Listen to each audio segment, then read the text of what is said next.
옛날 어느 부잣집에 많은 그 일꾼들을 데리고 농사를 짓는 집이 있었습니다.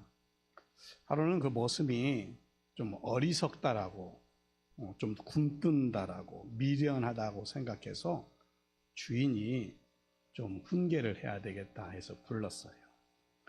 여보게, 내가 보기에 자네 참 어리석고 미련한 것 같으네. 그런데 내가 이 지팡이를 하나 주는데 하고 아주 고급 지팡이를 하나 줬어요. 이걸 가지고 다니다가 자기보다도, 자네보다도 더 미련한 사람이 있거든, 그 사람에게 이 지팡이를 물려주게, 이렇게 놀렸습니다. 그리고 시간이 흘렀어요. 그런데 그 부잣집 주인이 죽을 병에 걸리게 된 거예요. 이 죽을 병에 걸렸다는 소문을 듣고 그 일꾼이 갔어요. 찾아가면서 주인이 그 일꾼을 보고 나서 이렇게 말했어요. 여보게, 내가 얼마 멀지 않아서 먼 길로 떠나게 되었네. 그러니까 무슨, 그 일꾼이 물었어요.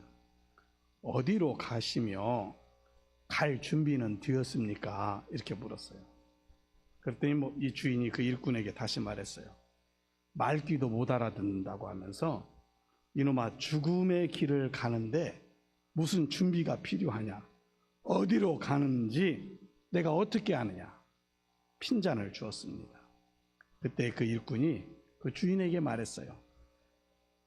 주인어른, 하루 여행을 떠나도 목적지를 정하고 또 그 여행에 필요한 것들을 준비하면서 가는데, 죽음을 앞두고 아주 먼 길을 떠나는데 전혀 준비 없이 가는 거, 내가 생각하니까 주인님이 어리석은 것 같다고 하면서 그동안 가지고 다녔던 지팡이를 주인에게 다시 돌려주었다는 이야기예요.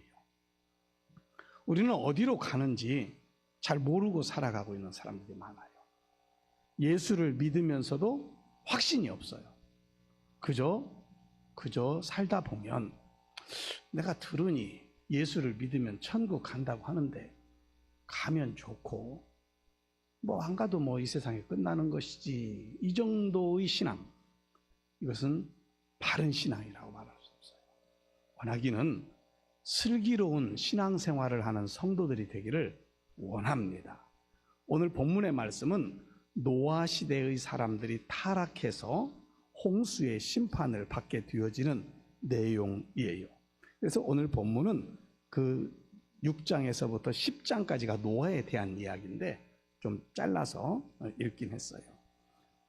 이 말씀을 보면서 다시 한번 이 시대를 살아가는 우리들이 이 노아의 삶, 노아 시대의 삶을 보면서 교훈을 얻어서 우리의 신앙생활이 슬기롭게 되기를 주님의 이름으로 축복합니다.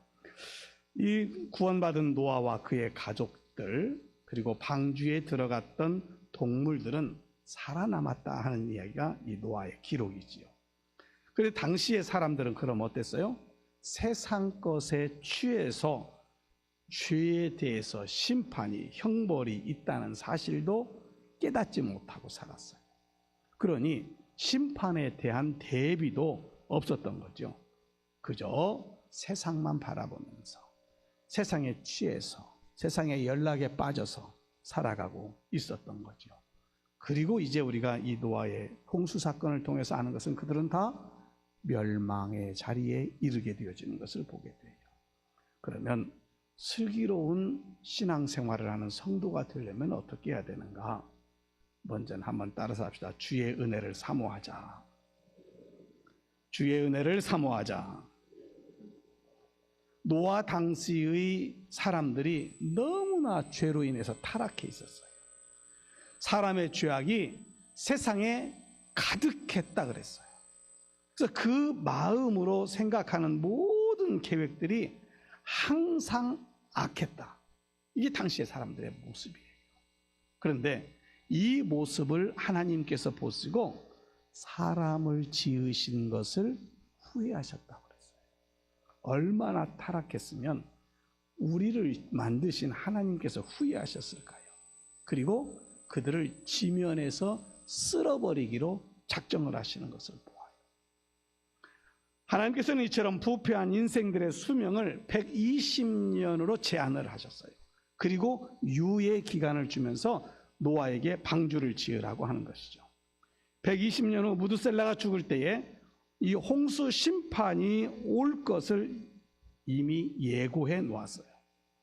하나님께서는 아담과 하와를 지은 다음에 뭐라고 말씀하시죠? 생육하고 번성하여 땅에 충만하라. 이게 하나님께서 주신 복입니다. 사람들은 번성하기 시작했어요.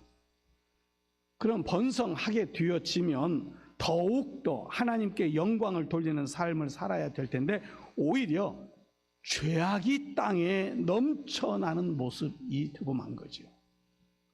하나님께서 그 모습을 보실 때에 사람들의 생각과 모든 계획이 항상 악한 것을 보시고 한탄하시며 물로써 그들을 심판하실 계획을 세우십니다.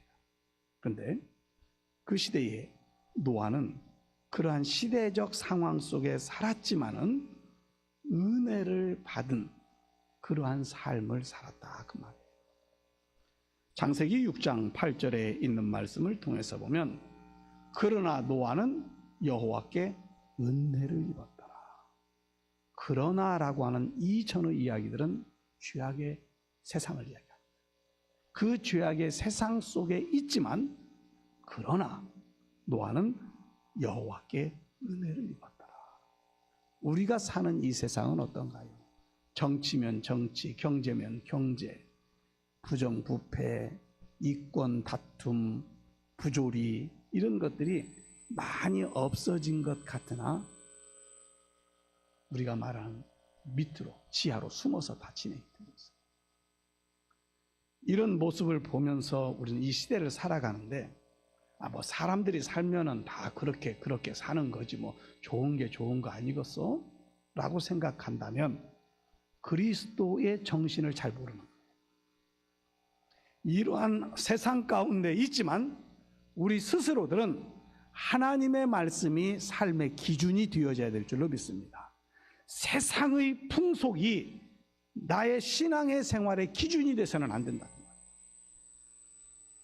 그리고 이제 창세기 6장 8절 이후에 쭉 읽어가면은 거기에 은혜 받았던 노아를 어떻게 표현하고 있냐면 의인이요 완전한 자요 하나님과 동행하는 자였다 그랬어요. 은혜를 받으면 의인이요 완전한 자로 하나님과 동행하는 자로 인정받는 줄로 믿습니다. 성도가 하나님의 은혜를 받으면 노아와 같이 세상의 모든 사람이 악한 모습으로 살아간다 할지라도 성결한 자로 인정받는 거예요.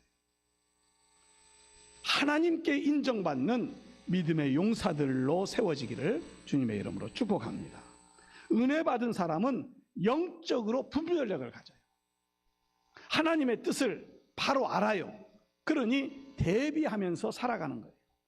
그러나 사람이 죄 가운데 타락하게 되어지면 분별력을 잃어버립니다. 노아는 하나님께로부터 방주를 지으라고 하는 소리를 듣죠. 명령을 받아요. 방주를 짓습니다. 자기만 구원받으려고 지은 거 아니에요. 그걸 어떻게 하냐면 방주를 다 짓고 나서 세상 사람들에게 방주에 들어오라고 말하라 그래요. 근데 노아와 가족들이 이제 곧 멸망할 것이니까 비가 내릴 것이다. 방주 안으로 들어와야 된다. 선포하고 다니잖아요. 그걸 보아서 노아는 하나님의 뜻이 있음을 알고 그 일을 감당해 가는 거예요.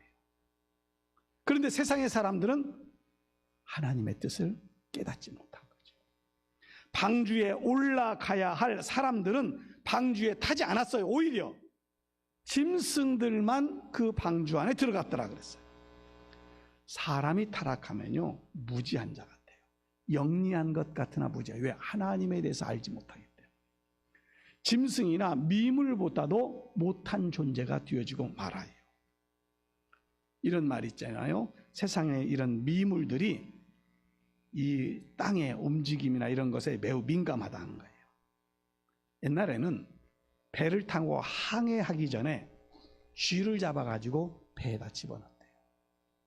쥐를 잡았어. 그럼 배에서 쥐들이 어떻게 활동을 하는데, 그리고 이제 주인은 항해하는 사람들은 관찰을 하는 거예요. 그런데 쥐가 배 바깥으로 나오면 항해를 멈췄대요. 왜냐하면 이 쥐가 이 땅의 그 바닷속의 땅의 움직임을 안다는 거예요. 민감해서 풍랑이 일어날 것인지 바닷물이 뒤집힐 것인지를 안다는 거죠. 그래서 배에서 나온대요. 항해를 멈춘. 근데 배 안에 쥐가 그대로 있으면 항해를 했다는 얘기예요.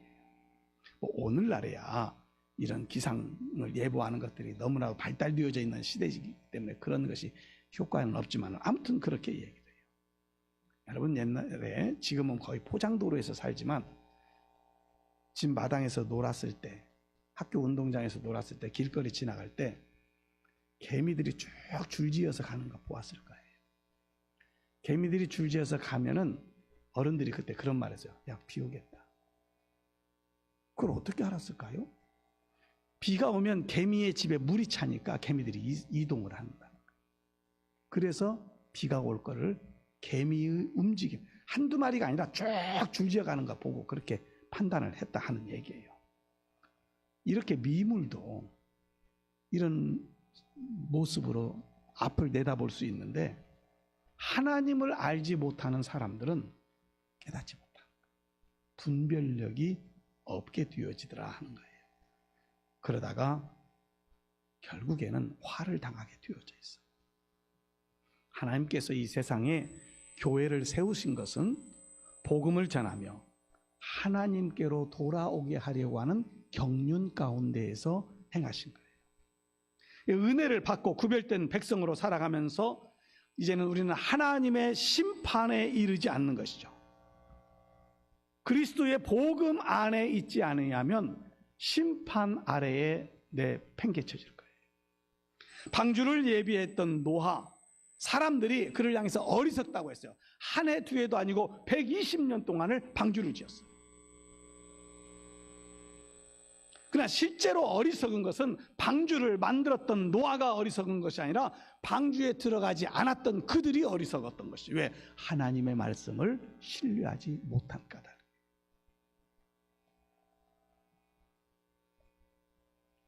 오늘 그리스도 안에서 성도된 저와 여러분은 그래서 주의 은혜를 사모해야 돼요. 주의 은혜를 사모해야 돼요. 그리고 그 은혜를 받은 사람은 나에게 주어진 사명을 감당해 나아가는 거예요. 구원을 얻기까지 오늘 찬양대에서 찬양한 것처럼 물이 바다가 되는 그러한 놀라운 역사를 보는 것처럼 온 세상이 복음으로 충만케 되어짐의 모습이 먼저 믿은 그리스도인들을 통해서 나타나야 되는 거예요. 원하기는 노아와 같이 은혜 받은 자로 세움을 입는 우리 모든 성도들이 되기를 주님의 이름으로 축복합니다. 이 은혜를 받게 되어지면요, 그 다음에 나타나는 행동이 있어요. 말씀에 순종하게 돼요.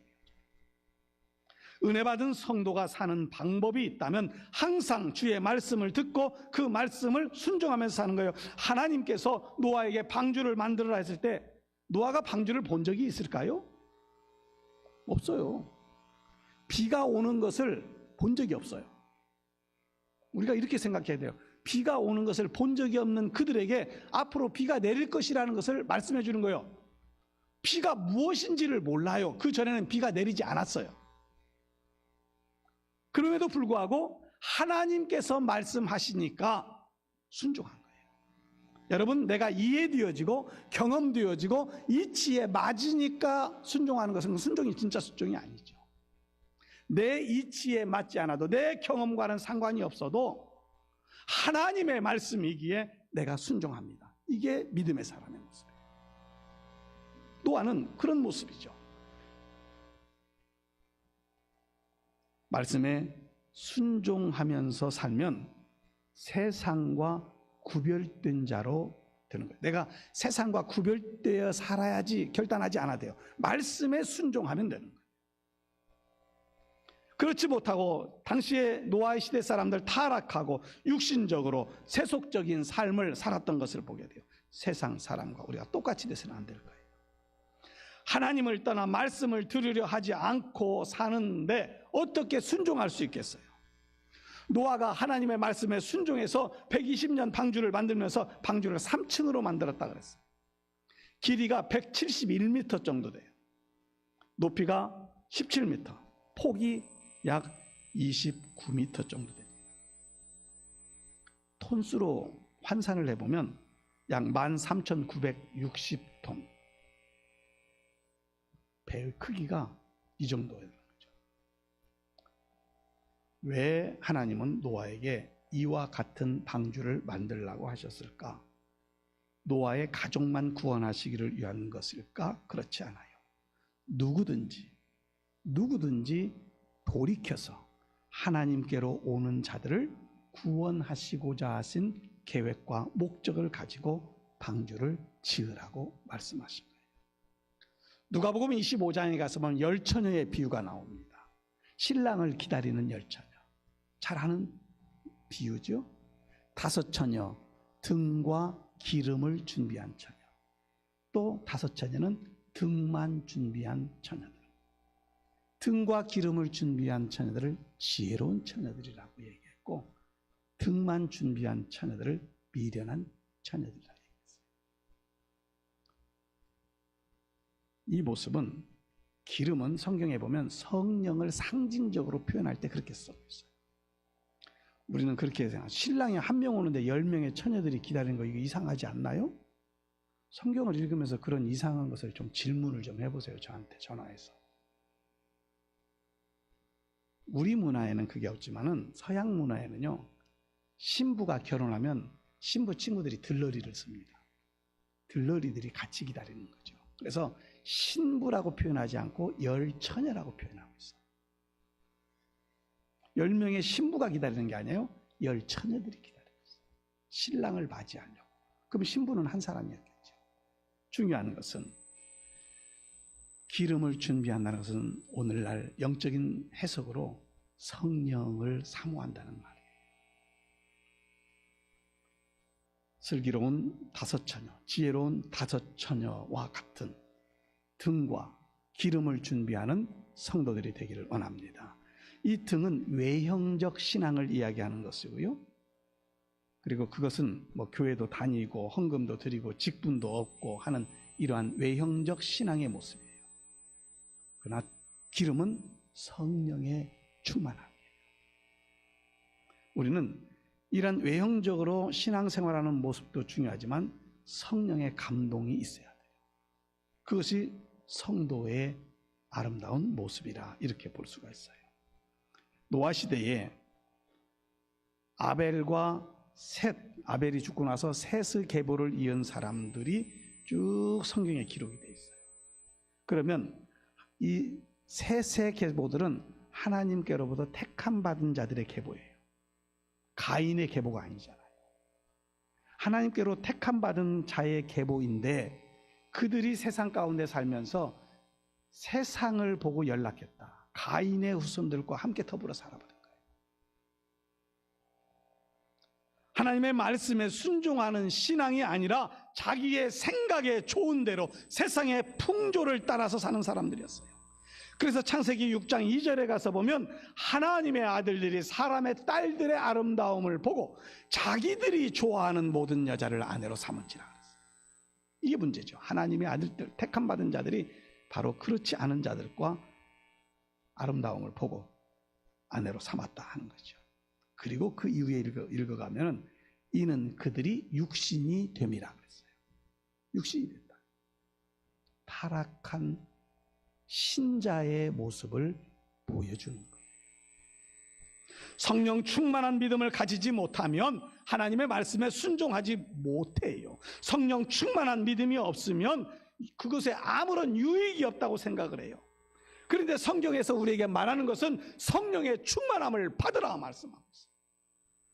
강력한 명령조의 말씀으로 우리에게 주고 있는 거예요. 성령의 충만함을 받으세요. 이게 아니에요. 받으라. 명령형이에요. 출애굽기 27장 20절에 있는 말씀을 보면 이스라엘 자손에게 명령하여 감나무로 짠 순수한 기름을 등불을 위하여 내게로 가져오게 하고 끊이지 않게 등불을 켜되 그랬어요. 하나님께서 이스라엘 백성에게 말씀하신 내용이에요. 예수님은 누가복음에서 이렇게 말씀하고 있어요. 허리에 띠를 띠고 등불을 켜고 서 있으라. 주님이 오실 때에 그러한 자세로 살아가라는 얘기예요. 마지막 말세를 사는 우리의 삶의 모습에서 등불을 켜지 않으면 우리 주님이 오시는 것을 깨닫지 못합니다. 기름이 떨어지면 등불은 자연적으로 꺼집니다. 그러면 그 등은 쓸모없는 것이 되는 거예요.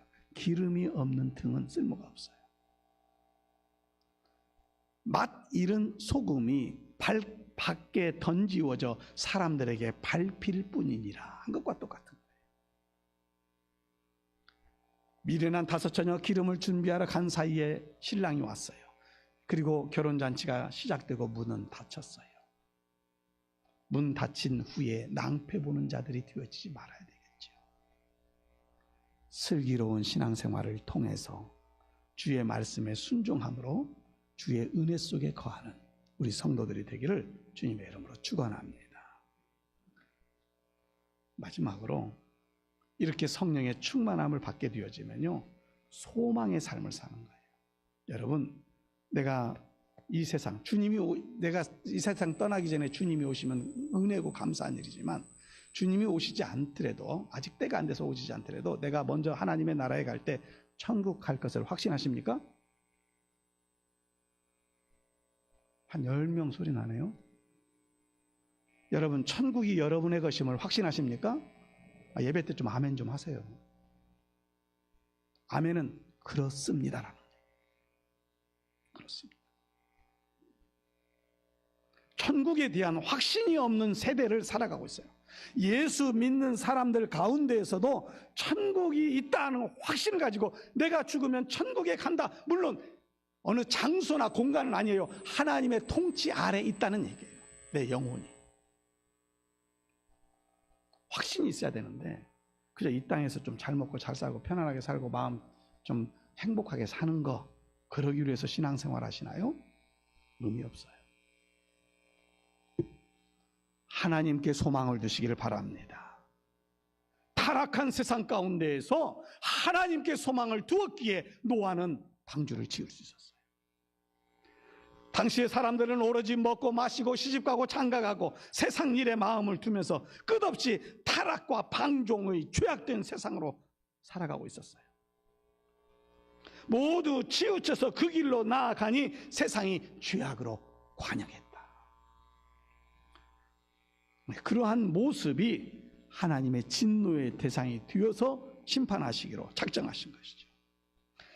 사랑의 하나님은 그럼에도 불구하고 진노 가운데에서라도 긍휼히 여기시면서 그 죄악에서 돌이키는 자를 구원하시는 하나님이신 줄로 믿습니다. 방주로 들어오세요 소리치고 다녔어요.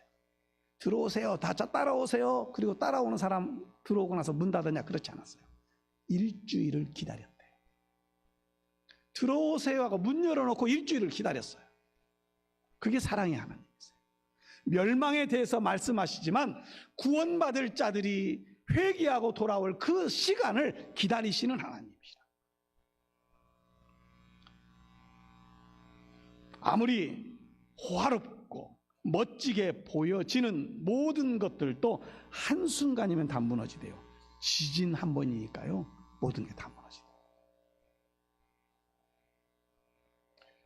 세상 곳곳에 전쟁과 기근이 난무한 세상이 되어졌어요. 아름답던 도시가 무너져 내리고 전쟁으로 다 부서져 버리는 현장을 우리는 텔레비전 뉴스를 통해서 보잖아요. 지진이 일어났던 현장을 뉴스를 통해서 보잖아요. 굶주림의 현장을 뉴스를 통해서 보잖아요. 이것이 말세의 징조가 아니고서는 나타나지 않아요. 과거에도 있었지만은 그렇게 자주 일어나지 않았어요. 그런데 지금은 너무나 자주 일어나요. 과거에 저희들이 제 나이에 학교에서 공부할 때 환태평양 지진 때 지구대 해가지고요, 이 지진이 일어난 지대가 우리나라는 피해 있다 이렇게 배웠어요. 우리나라는 지진이 안 일어난 곳이었어요. 근데 바뀌었어요. 우리나라 곳곳에서 지진이 일어나요.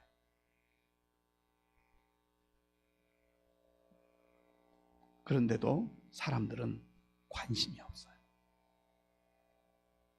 눈앞에 보이는 것, 거기에 소망을 두고 세상적인 것에 소망을 두고 살아가요. 어떻게 하면 남보다 화려하게 살까?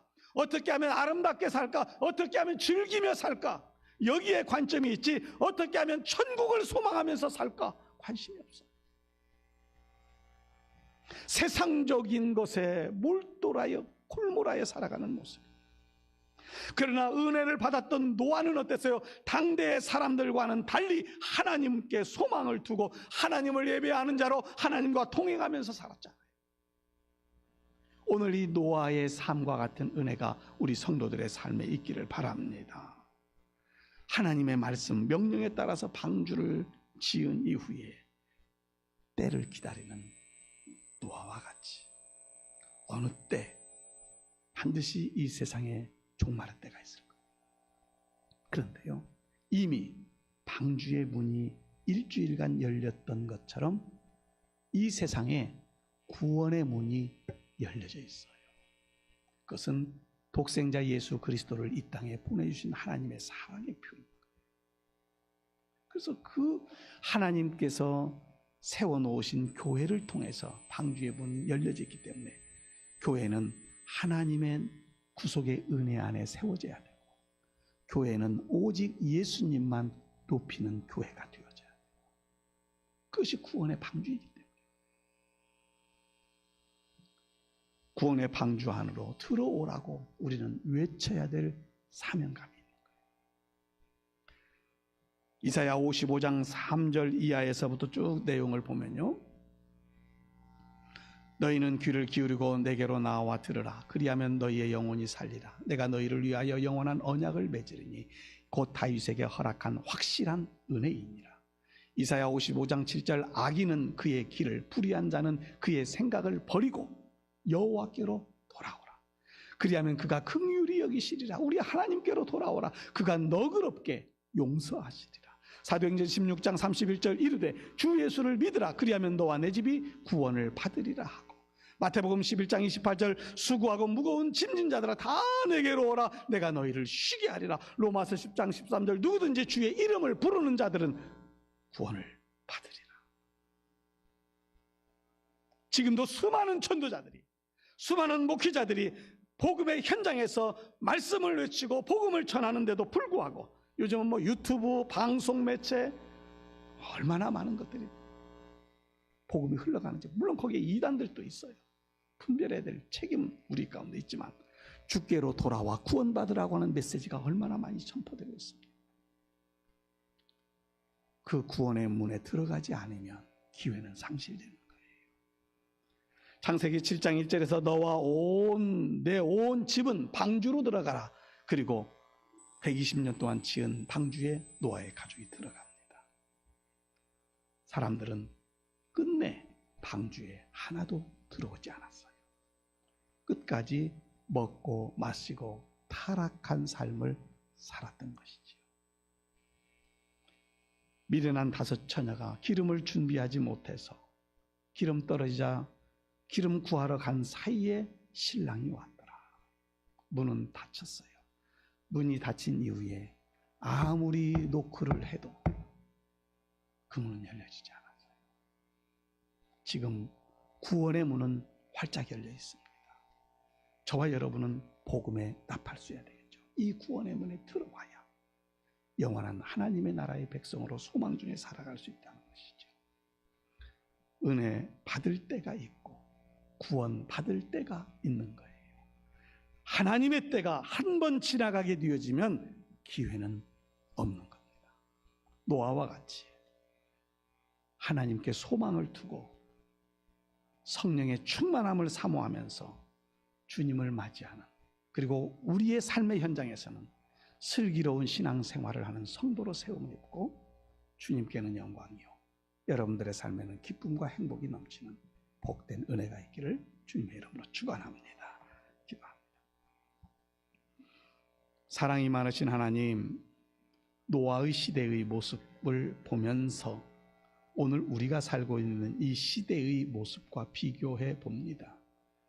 죄악이 관영한 세상, 복음이 선포되어져도 귀 기울이지 않는 세상 가운데 살아가지만 오늘 이곳에 주의 택한 백성들이 모여 하나님을 예배하며 또한 이 죽어가는 세상에 복음의 나팔수의 역할을 감당해야 되는 것을 알고 그 일을 감당해 가고자 다짐해 봅니다. 그리고 우리 스스로들은 영원한 하나님의 나라를 소망하면서 성령의 충만함을 입고 주의 은혜를 구하며 살아가는 믿음의 종들이 되어지기를 원합니다. 성령님, 우리의 이 결단의 마음을 붙잡아 주시고 늘 동행하시고 일으켜 세워주심으로 그 놀라운 은혜와 복을 힘입는 믿음의 권속들 다 되게 하여 주시옵소서. 거룩하신 예수님의 이름으로 기도드립니다. 아멘.